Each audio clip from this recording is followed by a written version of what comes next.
হরে কৃষ্ণ। শুধু ভক্তবৃন্দ, আমরা এসে গেছি বংশীবটে।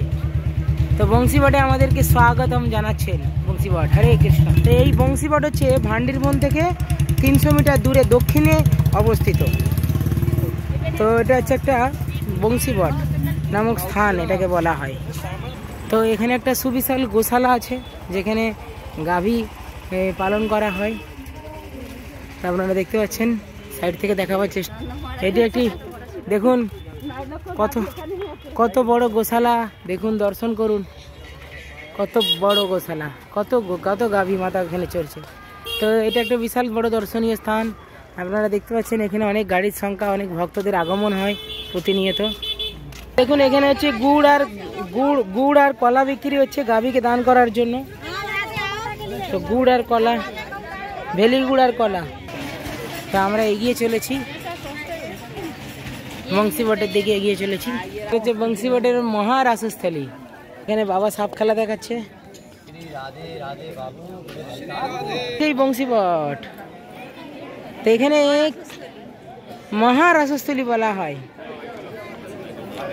তো এই মন্দিরের মূল বিগ্রহ হচ্ছে শ্রীরাম সখা এবং চৈতন্য মহাপ্রভুর বিগ্রহ এখানে আছেন।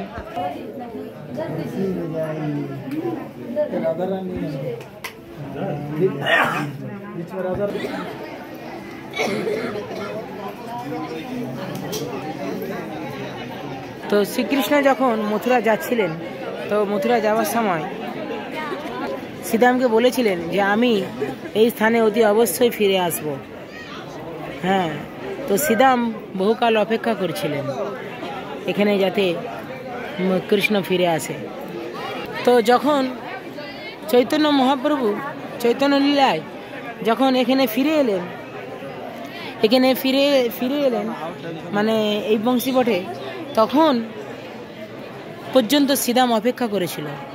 তো চৈতন্য মহাপ্রভুকে জিজ্ঞাসা করেছিল শ্রীরাম সখা যে তোমার ফিরতে এত কেন দেরি হলো, তোমার ফিরতে এত দেরি হলো কেন? তো ভক্ত ভগবানের জন্য ঠিক এইভাবেই অপেক্ষা করে।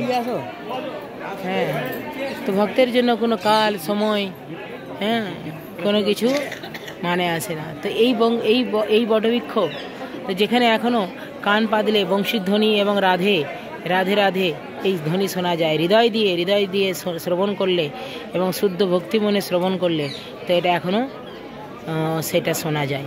তো আপনারাও শ্রবণ করার চেষ্টা করতে পারেন। হরে কৃষ্ণ।